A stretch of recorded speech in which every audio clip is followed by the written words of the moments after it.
Arrête d'être une femme forte. On parle beaucoup des femmes fortes.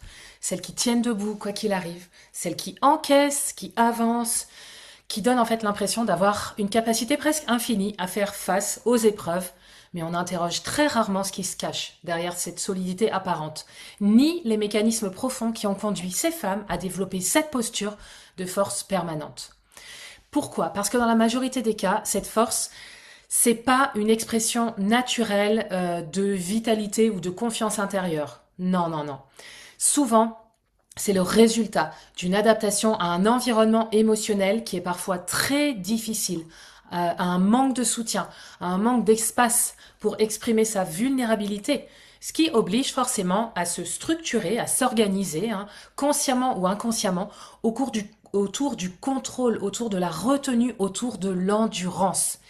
Et beaucoup de femmes ont finalement appris ou ont appris à apprendre que leurs émotions, elles prenaient trop de place, qu'il fallait être raisonnable, autonome, mature, comprendre sans qu'on leur explique, s'ajuster, sans même qu'on cherche à les protéger et surtout continuer sans se plaindre. Ce qui les a conduites à quoi? Eh ben, à développer une capacité remarquable, certes, à fonctionner, à anticiper, à porter, mais aussi à se couper, forcément, progressivement, de leurs propres besoins.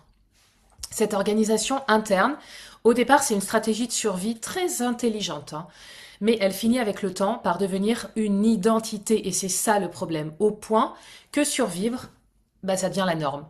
Et que du coup, vivre, ressentir, ralentir, se déposer, ça devient quelque chose d'étranger et ça devient presque parfois insécurisant. C'est un peu le comble, mais ça se passe souvent comme ça.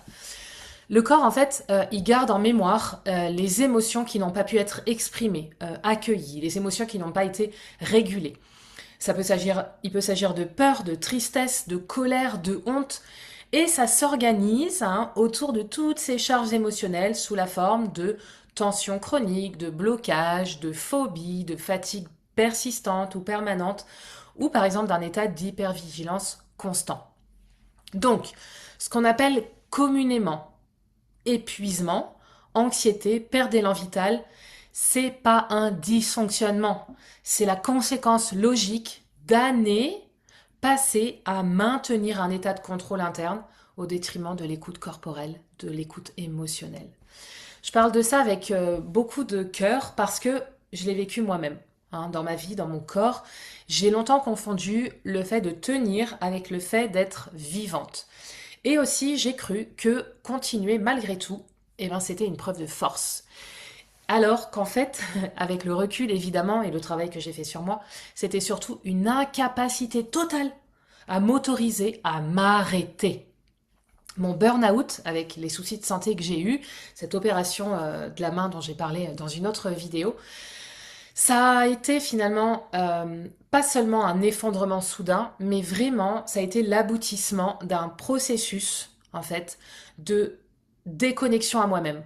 Et c'est à ce moment-là, pendant cet été-là, où mon corps a littéralement lâché, que j'ai compris que le changement ne passerait pas par une nouvelle compréhension mentale, mais par une réorganisation beaucoup plus profonde.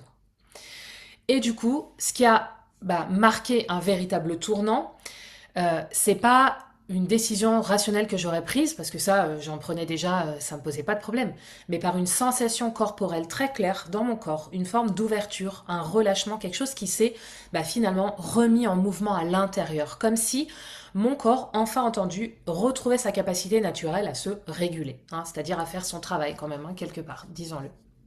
Et du coup, c'est ce chemin qui m'a conduite vers le breathwork, vers la libération émotionnelle, comme des approches que je considère aujourd'hui magnifiques et hyper puissantes parce qu'elles sont capables d'agir au niveau du système nerveux, au niveau de l'inconscient aussi.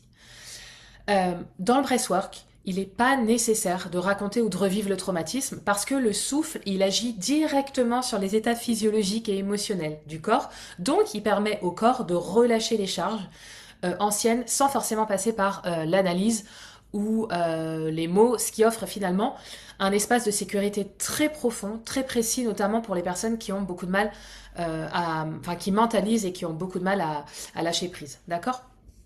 La libération émotionnelle, quant à elle, Elle permet un travail en profondeur avec l'inconscient. On respecte le rythme de la personne, sans forcer, sans brusquer, en laissant finalement l'intelligence naturelle du corps, de la psyché, de l'inconscient surtout, faire ce pourquoi ils sont conçus, c'est-à-dire intégrer, digérer et relâcher ce qui n'a pas plus lieu d'être, ce qui n'a plus sa place en fait. Ok. Ce que j'observe beaucoup dans mes accompagnements, ce sont des changements profonds, des changements durables qui se traduisent. Je vais prendre des exemples que j'observe tout le temps en fait. Une respiration plus libre, quelque chose de plus expansé, une diminution des tensions corporelles ou des tensions internes, une capacité aussi à poser des limites saines sans avoir besoin en permanence de se suradapter et surtout un retour à soi, un retour progressif à cette présence à soi, quelque chose de beaucoup plus stable, de beaucoup plus constant en fait. Moi, clairement, ces approches, elles ont transformé ma vie, je peux le dire, hein, et je le dis avec beaucoup de cœur et beaucoup d'engouement. Elles ont transformé ma relation à moi-même.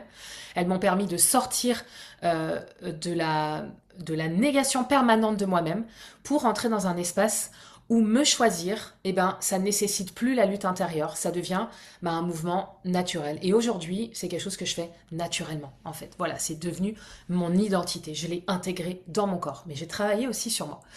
Donc aujourd'hui, j'accompagne principalement les femmes qui se sentent éteintes, enfermées dans des schémas relationnels ou émotionnels répétitifs, souvent épuisées d'avoir porté trop longtemps et qui ressentent finalement que quelque chose doit changer sans savoir toujours par où et par quoi commencer. Donc avec moi, la libération, elle passe par les mots, elle passe par le corps, elle passe par l'inconscient. Pourquoi? Parce que le corps ne cesse jamais de parler.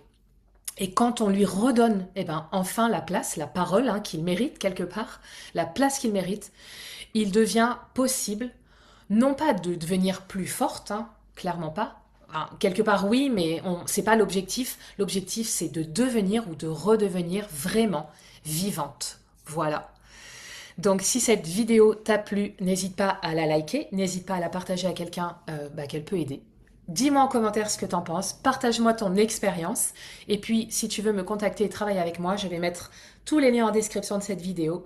Merci de m'avoir suivi jusque-là, merci d'être fidèle à mes contenus.